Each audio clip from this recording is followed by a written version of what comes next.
Have you ever wondered how much of your DNA is passed down from your aunt or uncle? You know, I had never really thought about that topic until recently when I was watching a DVD. Yes, I was watching a DVD.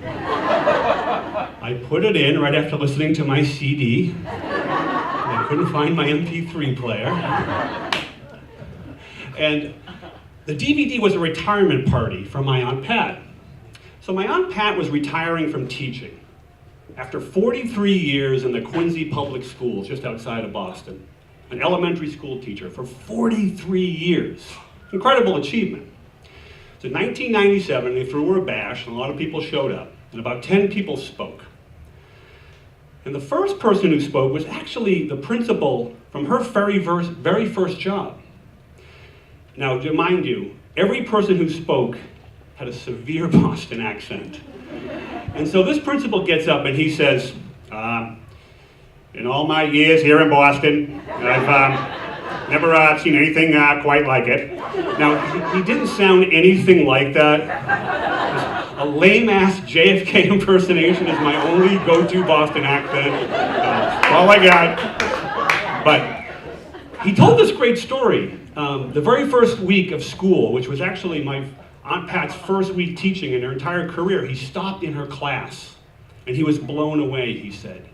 He said, because he walked into her class and he said, she treated every kid in that class like he or she was the absolute center of the universe.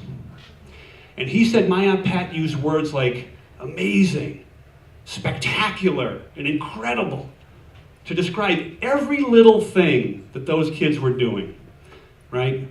Equations, penmanship, finger painting, hanging up their coats, eating lunch.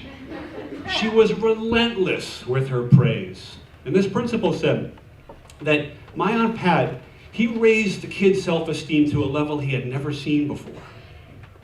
Well, the speeches went on, and the theme became pretty damn clear. My Aunt Pat was a legend in Quincy, Massachusetts. She became lifelong friends with all of her students. The school administration, they wouldn't dare make a decision without checking with my Aunt Pat. And no matter what school she worked at, she became the conscience of that school, the compass that would drive the direction of that entire place. Now, some of her colleagues were a little jealous, but they were inspired by her just boundless energy. For 43 years, she walked into the doors of whatever school she was teaching at as if she had something to prove. Now, the last person who got up to spoke was actually her current principal. And he got up and said, teachers like Aunt Pat, like Miss Drew, they just can't be taken for granted, and yet they are. And he said, we don't celebrate them enough, we don't recognize them enough, and we certainly don't celebrate and acknowledge them enough. And he was right. And so, the night went on, the speeches were just absolutely incredible, and the thread was crystal clear. And everything I heard rang true to me.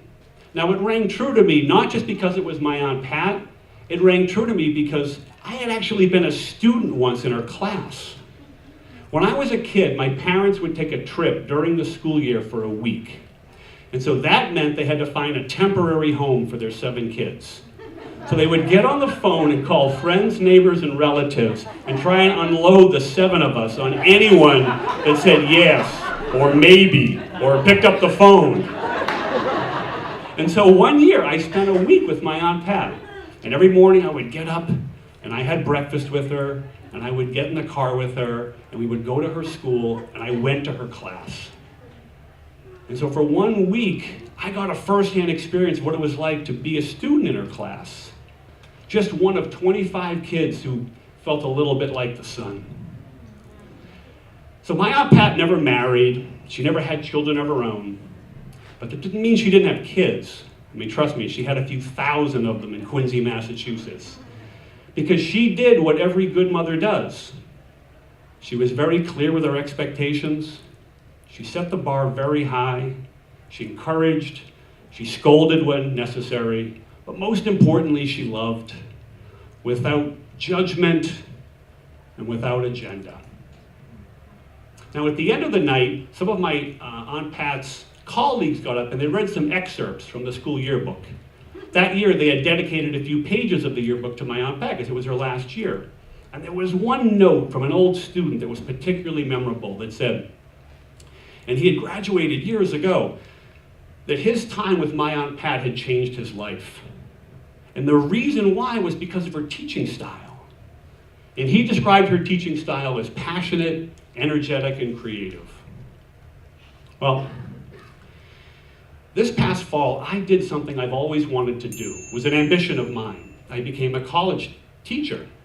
And at the end of our semester, after the final exam, I asked my students for some feedback on what I could do to improve. And one student, an exchange student from New Zealand, said, "I really liked your class. It was one of my favorites." She said, "In fact, your teaching style probably made it my favorite class." And she described my teaching style as energetic, passionate, and creative.